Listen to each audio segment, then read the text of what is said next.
Hello दोस्तों, आप सुन रहे हैं सुनो कहानी विभा की जुबानी। मैं हूँ विभा और आज मैं लेकर आई हूँ महान लेखक मुंशी प्रेमचंद की एक बेहद प्रसिद्ध और समाज को आईना दिखाने वाली कहानी, एक आँच की कसर। शहर में महाशय यशोदानंद की बहुत चर्चा हो रही थी। केवल शहर में ही नहीं बल्कि पूरे प्रांत में लोग उनका नाम सम्मान से ले रहे थे। अखबारों में उनके बारे में लेख छपे थे।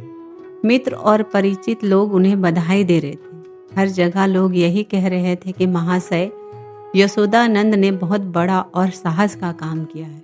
उस समय समाज में दहेज लेना बहुत सामान्य बात थी। लड़के वाले लड़की वालों से हजारों रुपए लेते थे। गरीब पिता अपनी बेटियों की शादी के लिए कर्ज लेते थे और जीवन भर परेशान रहते थे। ऐसे समय में किसी का बिना दहेज शादी करना बहुत बड़ी बात मानी जाती थी।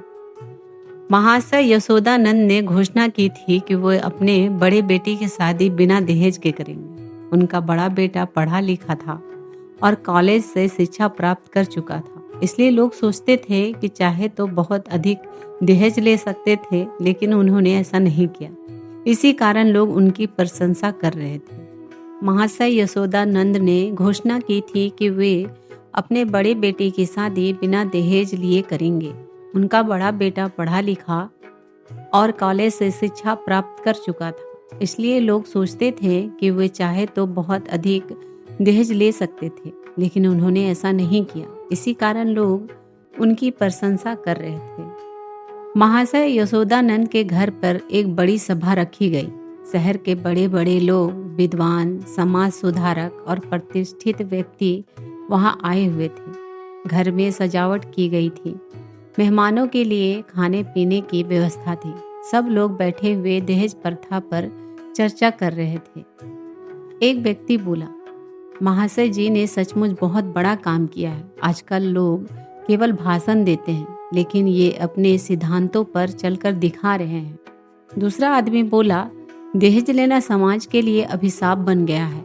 गरीब आदमी बेटी की शादी करते करते टूट जाता है। तीसरा व्यक्ति बोला, अगर समाज के बड़े लोग ऐसा उदाहरण पेश करें तो धीरे धीरे दहेज प्रथा खत्म हो सकती है। लेकिन कुछ लोग दहेज के पक्ष में भी बातें कर रहे थे। एक आदमी बोला, भाई, लड़कों को पढ़ाने लिखाने में बहुत खर्च होता है। अगर शादी में कुछ मिल जाए तो बुरा क्या है। दूसरा बोला, बारात, बाजा, कपड़े, रिश्तेदार, सब में पैसा लगता है, इसलिए लोग दहेज लेते हैं। इस पर एक सज्जन ने कहा, शादी कोई व्यापार नहीं है। लड़की कोई बोझ नहीं होती कि उसके पिता पैसे देकर उसे विदा करे। इतनी देर में महाशय यशोदानंद सभा में आए। सब लोग खड़े होकर उनका सम्मान करने लगे। उन्होंने मुस्कुराकर सबका अभिवादन किया और मंच पर जाकर भाषण देना शुरू किया।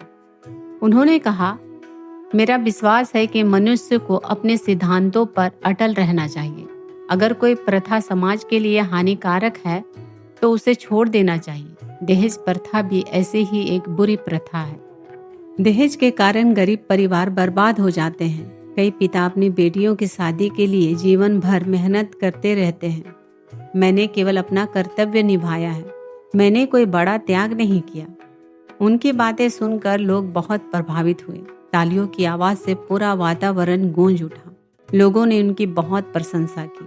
भाषण समाप्त होने के बाद महाशय यशोदानंद ने अपने छोटे बेटे परमानंद को मंच पर बुलाया।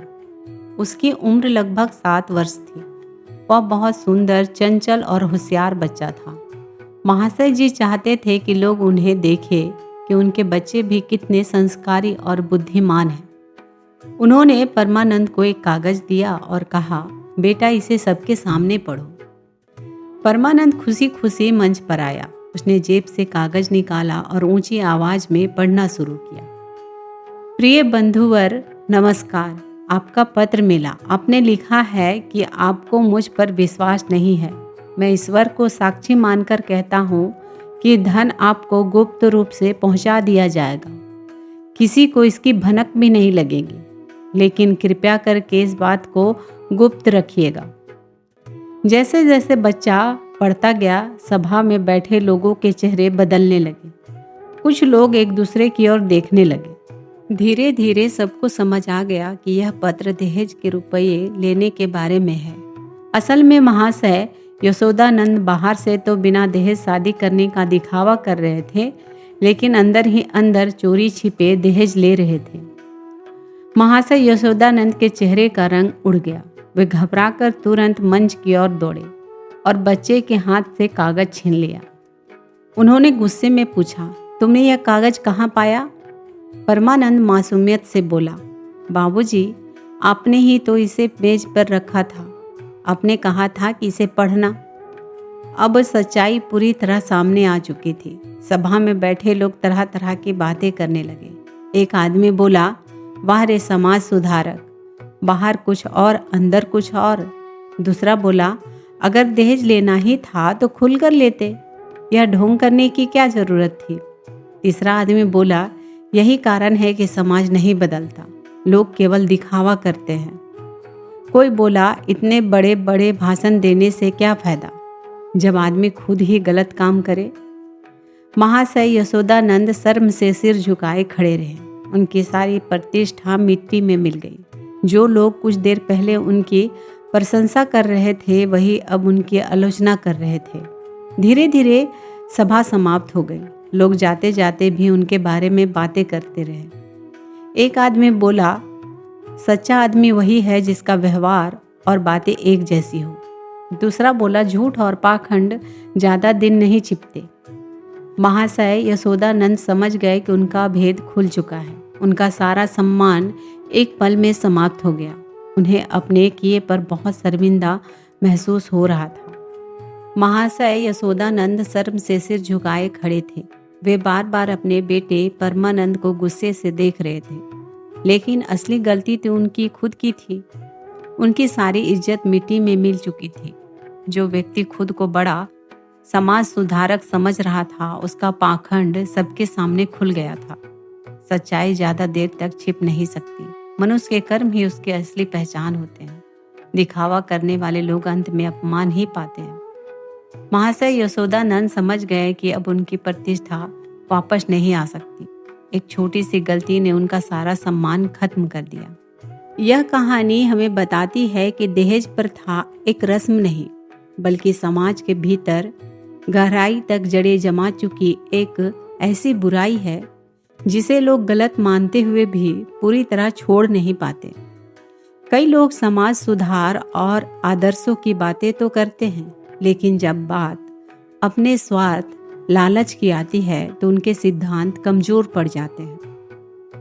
प्रेमचंद जी ने इस कहानी के माध्यम से दिखाया है कि असली बदलाव भाषणों से नहीं, बल्कि ईमानदारी और सही कर्मों से आता है। जब तक लोग अपने मन से लालच और दिखावे को नहीं छोड़ेंगे, तब तक समाज की बुराइयां खत्म नहीं होंगी। अगर आपको मेरी आवाज में यह कहानी पसंद आई हो तो इसे अपने दोस्तों और परिवार के साथ जरूर साझा करें।